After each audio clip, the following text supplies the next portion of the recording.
السلام عليكم. بسم الله والصلاة والسلام على رسول الله صلى الله عليه وسلم. إن شاء الله في الفيديو ده هنتكلم عن الستراكشر كونسترين للبيبتايد MHC كومبلكس والاميونو دومينانس. يعني دلوقتي زي ما انت عارف ان البيبتايد عشان يكون له القابلية انه يبايند على ال MHC في منطقة البيبتاين بايندينج جروف، بيكون في structural constraint اللي هو البيبتايد ده اللي هو الست سيكونس من الامينو اسيد، اللينث بتاعه ايه وقد ايه، والسيكونس ترتيبات الامينو اسيد بالظبط ايه، وفي الست سيكونس الامينو اسيد ده في انكور ريزيدوس بيبدا. الانكور ريزيدوس ده بيكون compatibility مع ال البيتشز او الانكور الخاص بالام اتش سي والتي سيل. تمام. منين ما الاستراكشر كونسترين دي اتحققت خلاص، فانت دلوقتي الام اتش سي هيلود عليها البيبتايد افكتيفلي. تمام. وهيكون في افينيتي ما بين الكومبلكس ده البيبتايد والام اتش سي، وهيحصل اكتيفيت وتريجرد للاميون ريسبونس سبيسيفيك التي سيل، سواء السيتوتوكسيك او الهيلبر. تمام. وبالتالي البيبتايد ده هيكون اسمه اميونو دومينانت. تمام.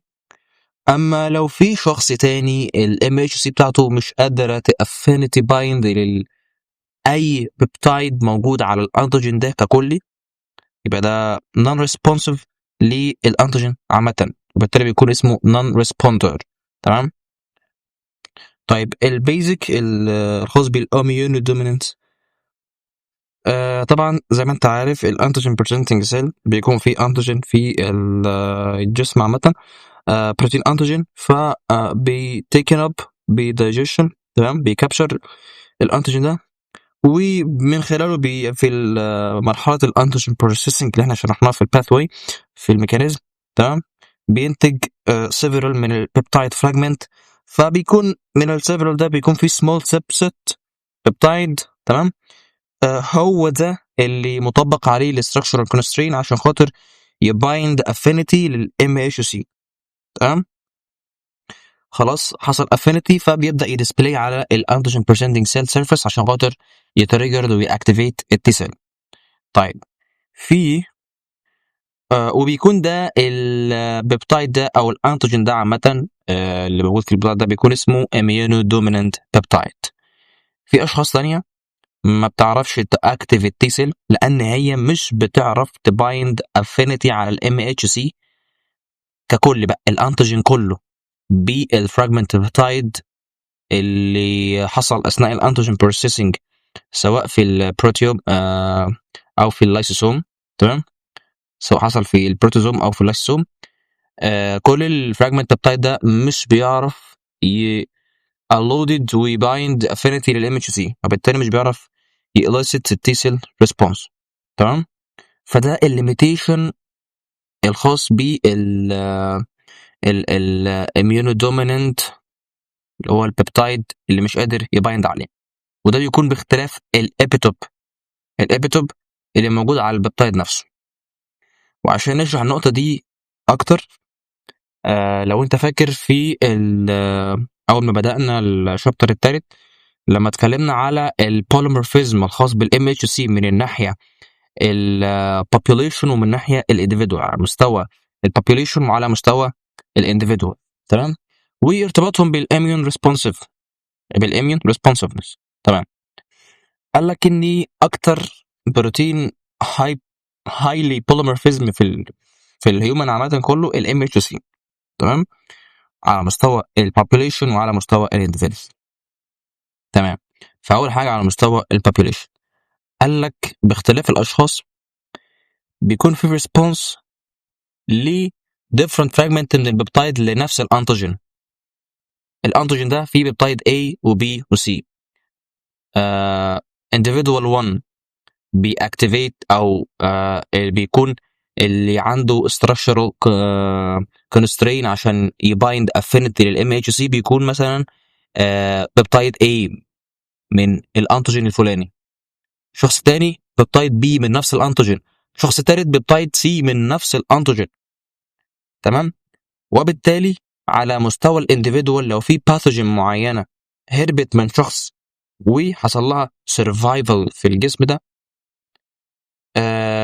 بالديفرستي الخاص بالديفرستي اللي موجوده على مستوى البوبوليشن، الباثوجين ده مش بتعرف تهرب خالص عامه. تمام.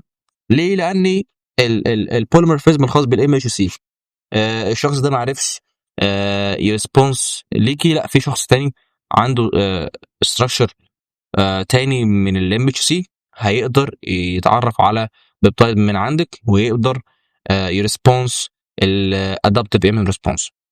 طيب ده على مستوى البوبوليشن. اما على مستوى الانديفيدوال اللي هو النون ريسبونسفنس، قال لك زي ما قلت ان في بعض الاشخاص الام اتش سي بتاعها مش بتعرف تبايند على اي بيبتايد فراجمنت لانتيجين معينه، والشخص ده بيكون اسمه نون ريسبوندر.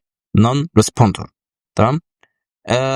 ودول تلاقوها لما كانوا في لما كانوا بيعرفوا سترين الانبرد انيمال سترين، لقوا انه في سلاله معينه ممكن يحصل لها ايمن ريسبونس للانتيجين ده، وبيكون سترين تانية، ثلاث تانية على نفس الانتيجين ومش بتقدر تتعرف عليه. تمام.